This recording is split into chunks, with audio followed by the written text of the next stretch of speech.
On several occasions, Dr. Repicci traveled to Central and South America, including Mexico, Ecuador, And look at the little hat on that little guy pouched in the back there. and Honduras.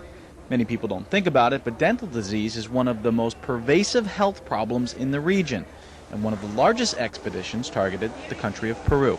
Peru had a project that was deep in the jungle beyond the town of Iquitos, which is sort of an outpost, only accessible by plane or by boat up the Amazon. Peru is famous for its Incan Trail, which leads through the ruins of Machu Picchu, but third world countries like Peru are also known for malaria, acute respiratory disease, and malnutrition. However, none are so common as dental disease. We boarded a boat here and went up one of the tributaries on this houseboat, the chosen vessel. Manuel, what's the name of this river we're going down now? Well, the name of this river is Nanay. Every day, the team would board their houseboat, and if the water became too shallow, they would use a power skiff to make the final leg of their trip. Then it was a hike deep into the jungle, looking for the next village. I don't know how deep we have to go in here to find our way to this treatment area, but one heck of a swamp. Besides the doctors, there were nurses, translators, porters, cooks, and others who were responsible for medical care and hygiene, disease prevention programs, nutrition, and water purification. It was a true team effort. As we were walking from the river through the jungle to this one village, there actually was a drumbeat introduction to our arrival.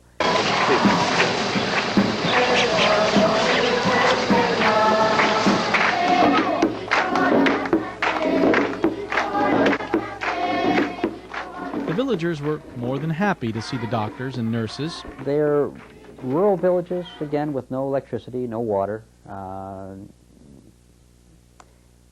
roads, no vehicles. And because there was no running water or electricity, the team was forced to resort to primitive equipment, including the use of chisels to remove bone.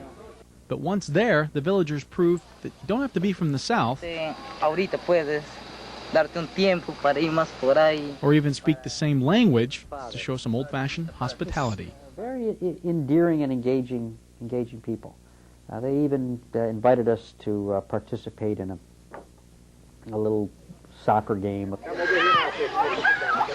They were very interested in sharing their culture with us. I was invited into a couple of homes. They showed me how they pressed the sugar cane to get the sugar out of it. If you ever wanted to travel to a remote part of the world, look no further.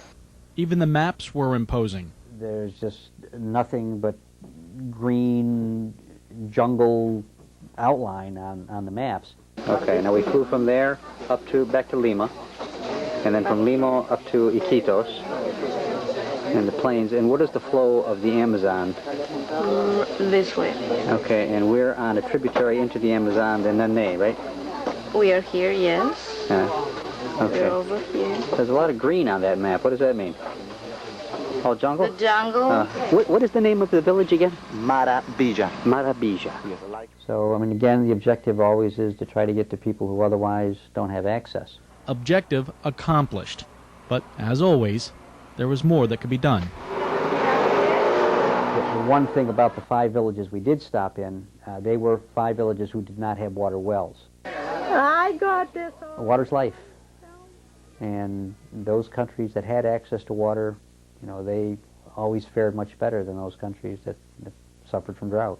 Without really having an answer, the team prepared to leave. And our friend from Lima, who is doing translating and chairside assisting, now she's going to have to guide us out of the jungle as we leave.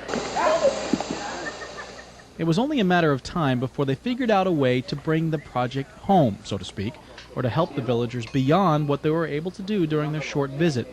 And the phrase, "water is life," proved prophetic. We realized when we got back to Iquitos that there was an engineering service that was able to go to these villages if they were, you know, properly funded, could go there and actually introduce water wells. So we arranged to have them put in, either through, you know, donations that we on the project provided, or from donations that we were able to garner when we got back home.